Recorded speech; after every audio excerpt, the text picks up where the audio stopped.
Okay, so let's take a look at your first midterm. Okay, now if you got the one labeled 222, this is, the one we're going to go through primarily, although when they are different answers are, look at the other one labeled 211. All right, so always remember with my exams, it's very important to show all work. Okay, so if you lost some points, it's probably for like details in the work, and we'll see that as we go through. Okay, now I was actually pretty happy with the scores. Scores, anything over 100, in my opinion, is pretty good. So, if you're just kind of giving yourself a pat on the back, anything over 100 is pretty good. Okay, and a few of the people who got lower scores, it was because they made what I'll call like simple errors, right? So like significant figures and math errors, stuff like that. So, look on the answer key we'll talk about here, and then look at your work and just, make those corrections. So let's just go through. So, question 1. So you have a piece of lead, a ball-shaped piece of lead, a musket ball, 2.35 ounces. Go turn it into grams. So ounces to pounds, pounds to kilograms, kilograms to grams. And then remember, use the conversion factors in the data sheet. If you just pulled, 1 ounce is 28 grams from somewhere, that wasn't right because it didn't have the right number of significant figures and you had to use the data sheet, all right? 3 significant figures, okay. On the other test, very similar, 69.4, okay. Now, that's the mass of the ball in grams, right? Then it says what's the diameter. Now, if you think about it, diameter for a sphere is 4 over 3 pi r cubed, right? However, I need to get volume first before I get R, right? So the first thing, get volume. Volume is mass over density. Look at the back of the data sheet. Lead's 11.34, 66.6 from up here over 11.34. Get the volume. Okay, on the other one, the volume was 6.12. And then you had to use the equation, right? So I'm not going to be an algebra teacher, but there it is, right? So volume, which we just got, is 4 over 3 pi r cubed. Solve for R. And then, hey, diameter is 2r, right? Multiplied by 2, 2.24. And feel free to pause if you want to look at the math. But again, not an algebra teacher, right? Okay. And the other one, 2.26. Fair enough. Okay, next one. This was right or wrong for 10 points, right? And go back to that point in the video where I said, if you copy the periodic table, you don't get any points, right? This is a complete atomic symbol. You must have mass number and atomic number here and here. No partial credit. 10 points, same on both. Okay. Next one.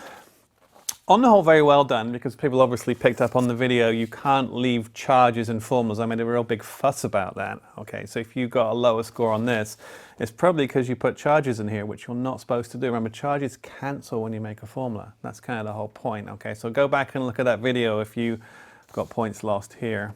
Okay, so there are your ions. Actually, if I look at the other one, it's, for the table at least, it's the same question, okay? So, for example, +1, -1 HBr, right? -3, +1, 3 to 1, that kind of thing, okay? So you combine them so they cancel, charges that up to 0 if you like. And then the names, if you gave me the acid name, point of extra credit. You had to have the iron, because iron +3 is a transition metal, you had to put the 3 there. Okay, so run the 2 ion names together. Next part.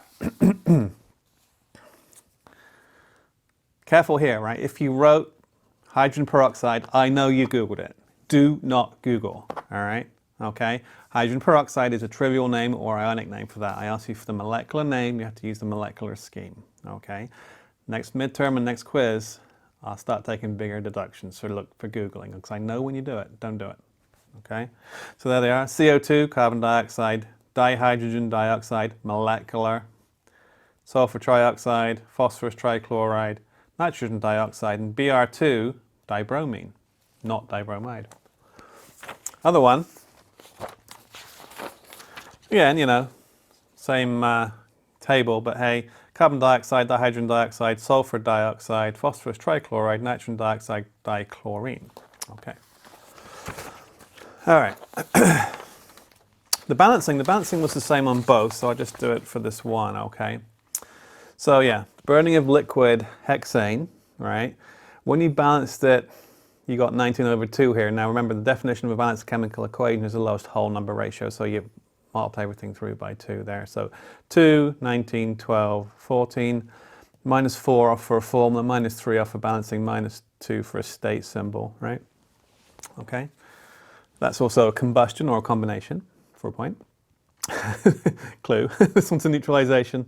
HCl, NaOH, swap partners, NaCl, H2O. H2O is liquid. It can't be aqueous. You can't dissolve them yourself, right? Okay, so H2O is always a liquid, never aqueous. All right, and that's a neutralization. Here, this is one from the notes. This is a classic single replacement. 2 sodiums, 2 waters, 2 sodium hydroxides, 1 hydrogen gas. Hydrogen gas, H2. Right? Okay. Decomposition, oh, gave you the answer. That's a decomposition reaction. 2 of these makes 2 of these, 2 of these. If you put heat as a reactant, that was okay, but you generally don't write heat as a reactant. Decomposition, and finally another single replacement, zinc, lead 2 nitrate, zinc 2 nitrate, lead. Again, state symbols are important. That was the same for both. All right. The welder. Now the welder, obviously, you do a balanced chemical equation. A couple of you missed I asked you how many grams of product you make, right? I didn't ask how many moles. You have to go 3 moles to get it, but hey, what mass of product, right? So some people didn't quite finish, and that's where a couple of points were lost. But bottom line is, and again, I didn't mind if you did the equations or you did the grid. Technical difficulties. Okay, so I didn't mind if you did the grid or the equations. 526 grams of acetylene is 20.2 moles. Because 2 makes 4, that's 40.4 moles of CO2. That's, in scientific notation, 1.78, that's, 1,780 grams, right? Similarly, because 2 makes 2, 20.2 moles of water is 364 grams. On the other one, very similar technique, but 2.11 times 10 to the 3 grams, 2,110 grams, 432 grams, because you started with more acetylene, okay? And hey, remember, details are important. You had to show work, right? Okay, you just couldn't put times 22.4. It's a conversion, right? So what volume of CO2? Well, you took the moles, 22.4 is 1 mole, 905 for that one, 1,080 for that one. Okay. Again, sig figs are important, scientific notation is important if it's a large number. Last question. Okay. So again, details are important, right? Okay, so it's 4 for work, 2 for the answer, -1 for significant figures, -1 for unit, -1 for scientific notation not used when appropriate. Okay, so pounds to grams, you have to use the factors provided. If you didn't get any points. Okay. Pounds to kilograms, kilograms to grams, 4.33 10 to the -4.